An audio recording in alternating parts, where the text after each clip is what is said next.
నెల్లూరు జిల్లా ముత్తుకూరు మండలం నేల్టూరులో ఉన్న ప్రైవేట్ థర్మల్ కేంద్రం వద్ద కార్మికులు ఆందోళనకు దిగారు.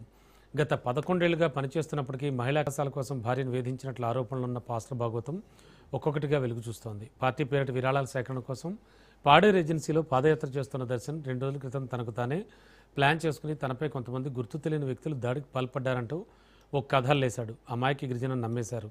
అంతే, రాష్ట్ర వ్యాప్తంగా ఈ విషయం సంచలనమైంది.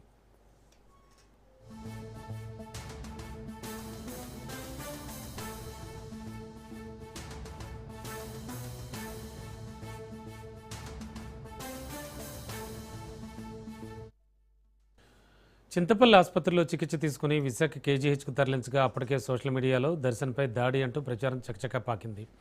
క్రైస్తవ సంఘాల పెద్దలు ఊహించని పరిణామంతో సమావేశాలు నిర్వహింపజేసి హడావుడి అంతా ఇంత కాదు. అయితే పోలీసులు విషయాన్ని సీరియస్గా తీసుకుని వీడియో ఫుటేజ్లో దర్శన్తో పాటు ఉన్న మిగిలిన వారిని ప్రశ్నించడంతో గుట్టు కాస్త రట్టయింది. ఇంకేముంది, కేజీహెచ్లో చికిత్స పొందుతున్న అతన్ని పోలీసులు విచారణకు పాడేరు పిలిపించారు. అక్కడ విచారణలో వాస్తవాలన్నీ రాబట్టిన పోలీసులు మీడియా ముందు ప్రవేశపెట్టారు. కేవలం గుర్తింపు కోసం ఈ డ్రామా అన్నట్టు తేలిపోయిందని, అయితే ఈ డ్రామా వెనక ఇంకెవరైనా ఉన్నారా అనే కోణంలో పోలీసులు విచారణ సాగిస్తున్నారు.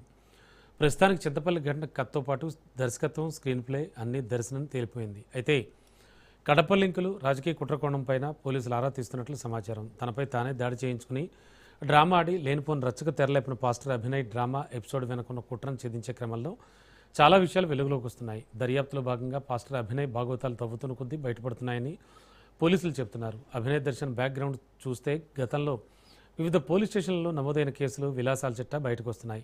పాస్టర్ ముసుగులో పలువురు మహిళలను మోసం చేయడం, అదనపు కట్నం కోసం వేధింపులకు భార్యను వేధించడం వంటి ఘటనల్లో పోలీసులు కేసును నమోదు చేశారు.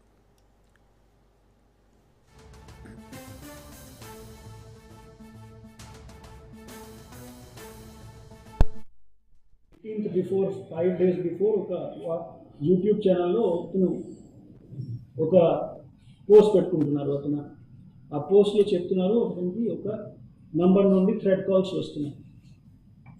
ఆ థ్రెడ్ కాల్స్ వస్తున్న ఆ నెంబర్ని ఇప్పుడు ఎగ్జామినేషన్ జరుగుతుంది. ఆ నంబర్ నిజమైన ఎవరు? ఇప్పుడు మనకు తెలిసిన సమాచారం ప్రకారంగా ఆ నంబర్ ఏ మనిషిగా ఉన్నా మనకి తెలిసిన సమాచారం ఉన్నాయి. ఆ మనిషిని కూడా ఇప్పుడు ఎగ్జామినేషన్లో ఫర్దర్గా ఇన్వెస్టిగేషన్ పార్ట్ కాబట్టి చేయాల్సిన ఉన్నాయి. ఆ వీడియోని పూర్తిగా మనకి స్టడీ చేయాల్సిన ఉన్నాయి. ఆ వీడియోలో ఆ మనిషి ఏం మాట్లాడుతున్నారు, ఏవన్ ఏం మాట్లాడుతున్నారు, ఇవన్నీ కొద్ది డీటెయిల్గా ఎగ్జామినేషన్ చేయాల్సిన.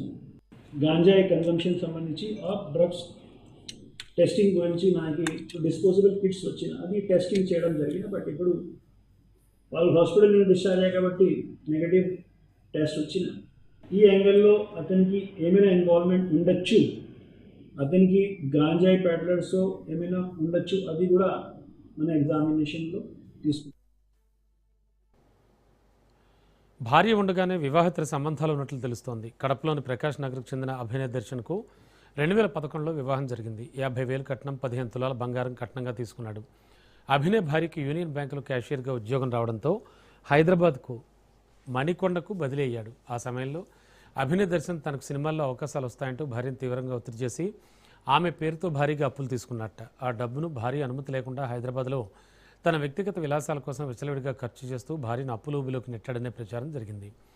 ఈ పరిస్థితుల్లో పాస్టర్ అవతారం ఎత్తి తాను మారిపోయానంటూ భారీ ఉద్యోగం బదిలీ కావడంతో సొంత ఊరు కడపకు మకా మార్చాడు. పాస్టర్గా రంగు మార్చిన అభినయ్ దర్శన్ విజయనగరం, రాజమండ్రి, అనకాపల్లి, పాడేరు ఏజెన్సీ ప్రాంతాలు, అలాగే తెలంగాణలోనూ పాస్టర్గా తనకు తానే స్వయం ప్రకటనతో దేవుని సేవకుడిగా కుటుంబాలు మొదలుపెట్టాడు.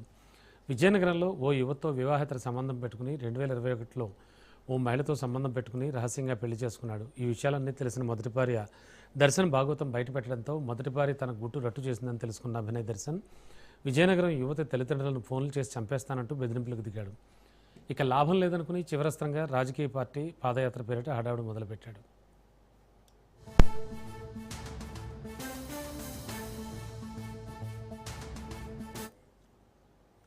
ఇక ఇవి బులెటిన్ విశేషాలు చూస్తూనే ఉండండి రాజ్ న్యూస్.